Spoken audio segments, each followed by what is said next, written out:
While there's no Oscar Cardozo or Rocky Santa Cruz up front, Paraguay are back at the FIFA World Cup for the first time in 16 years. Hello everybody and welcome back to Full House Sports. Here myself, Charlie.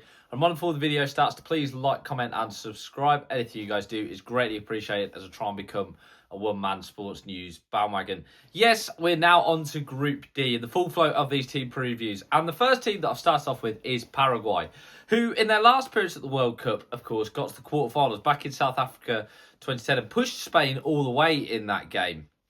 And after that, you really thought Paraguayan football was going to kick on. In 2011, they got to the final of the Copa America, losing out to neighbours Uruguay. But at that point, you thought that Paraguay was going to be this new hope of South American football. That hasn't quite been the case. They didn't appear at World Cup again, or haven't appeared at World Cup again since. And actually, in the build-up to this tournament, hit a real low point. The first 6 games of CONMEBOL qualifying, South America qualifying, they didn't win a game. And they really hit rock bottom at the Copa America in 2024 when they lost all 3 of their group stage games, including to Costa Rica, who are a CONCACAF side, alongside Bolivia, were one of the worst teams at the tournament. And it was at that point where Paraguayan football, I think, really sort of, like I say, hit rock bottom. There was sort of all hope was lost. And then came in their manager, Gustavo Alfaro, who has galvanised the team and then some. They then went on this incredible run, which was 12 games in qualifying. The next 12 games, only 1 loss, and that was to Brazil away. They didn't lose any other games, which meant that they qualified in 6th. Now, if the World Cup hadn't have took place, or hadn't have expanded, they wouldn't have qualified on the basis of that. But due to this expanded World Cup, they have got themselves at the FIFA World Cup, which is fantastic for them. Like I say, their manager, Alfaro, he's really built the team on defence. They are a team that won't mind not having too much possession, which I don't necessarily think in America is a risky thing, but it will be interesting to see how they cope.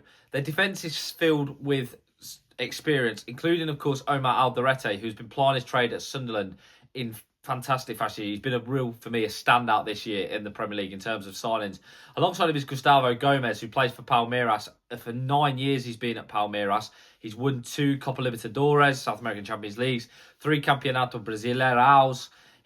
So the centre-back partnership is so experienced. And in attack, there is a little bit of flair, including Julio Enciso, who of course plies his trade at Blueco, I think technically. Of course, as well, there is Ramon Sosa, who myself as a Nottingham Forest fan am very familiar with, who didn't quite make an impact as much as he probably have liked at Forest when he was there, but was certainly a big feature of coming off the bench last year for Nuno Espirito's side on that run to the European places. The side I said, Paraguay, Alfaro has really made them this defensively rigid side. They are tactically adaptable, and he does like a 4-4-2, a bit old school in that sense.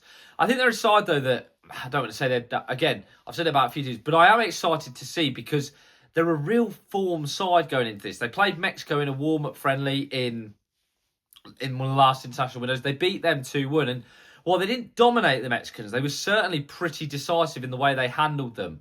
And they're a side, like I say, who are coming into the tournament in good form. They're not going to fear anyone. And in their group with Turkey, with Australia, and with the USA, I don't think there's going to be too much fear there about that. They've not got a big name, so to speak. But like I say, I'm really excited to see how Paraguay do. I think the attack, let's say, with Enciso, Almiron as well is, of course, a big feature. The former Newcastle player, he as well is still playing his trade for Paraguay. So it's going to be really important, I think, in instrumental in their midfield. But like I say, they are set up to defend really well. I think with Alderete, of course, Fabian Balbuena as well, former West Ham player, will be coming off the bench.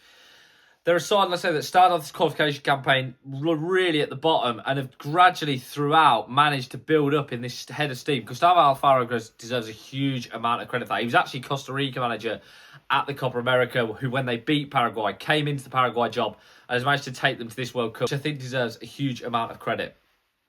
And I'll say, I'm really excited to see how it goes. I think Enciso and Sosa both could have massive tournaments for them, and I fully expect them actually to get out of the group. As always, guys, let us know what you think. Please like, comment, and subscribe. Anything you guys do is greatly appreciated. Try and become a one-man sports news bandwagon.